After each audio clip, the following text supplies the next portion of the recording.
Umeitika hilo mwenyekiti kwenye uwanja wa Uhuru. Umeitika kiingilio cha chini 20,000 cha juu 2,500, lakini umeona uwanja umejaa. Asante. Asanteni sana jamani.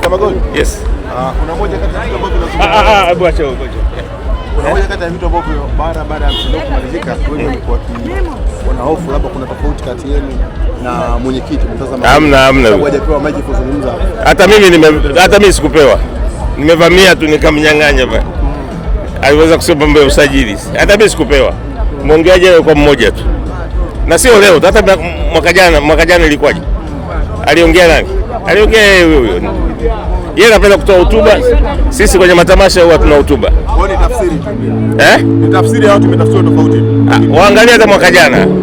Hivyo. Kwa hiyo hamna chochote. Hata mimi sikuongea. Mimi nimechukua mic tu nikachagiza mambo ya usajili. Kwa hiyo sikuwa hata na speech. Baada ya hotuba hiyo amezungumza na kusema kwamba kuna mchezaji mwingine ambaye atakuja ndani ya Simba Sports Club. Tutarajie kabla dirisha la usajili kufungwa, huenda mchezaji wake ametambulishwa. Tuombe Mungu. Mr. Magoli, tumeona Salum Mwalimu ametambulishwa. Awali inaonekana amerudi yeye ametambulishwa. Anakuja kwa mkopo, anakuja kwa usajili. Anakuja kwa mkopo.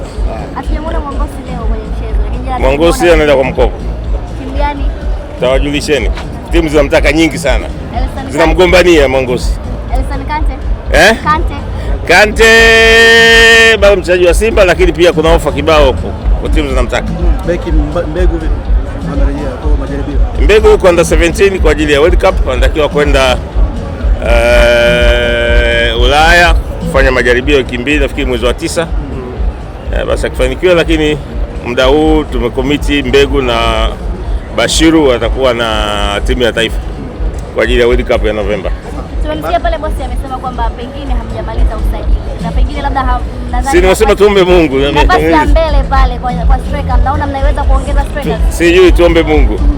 Baada ya tamasha hii leo mnaelekea siku ya tarehe 12 kwenye ufunguzi wa ngao ya jamii dhidi ya Young Africans. Kitu gani ambacho wana Simba wakitarajia kuelekea kwenye mchezo huo? Ni mechi ngumu. Dabi huwa haina mwenyewe, basi dakika 90. Kwa namna ambavyo umeitazama sa performance ya Simba leo kwenye uwanja, kitu gani hasa wana Simba leo? Iko tamasha, sio mechi. Ndio maana natoa hapo naingiza basi. Iko tamasha. Alafu bado siku chache sana kwenda. Kwa hiyo hakuna timu ambayo imetoa makucha leo. Pengine mna mtego mwenyekiti. Hapana, sio mtego, lakini tuliona wenzetu wanacheza tough sana, tukaona tucheze kawaida.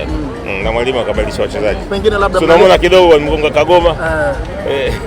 Kocha akabadilisha hapo. Baadaye Libasege akasema itakuwa hatari basi. Na lipi labda la kuambia sasa mashabiki na wanachama wa Simba Sports Club kuelekea tarehe 12? Unasema? Na kipi cha kuambia mashabiki wa Simba kuelekea tarehe 12? Tarehe 12? Mnawaambia nini hasa kuelekea kwenye huo mchezo?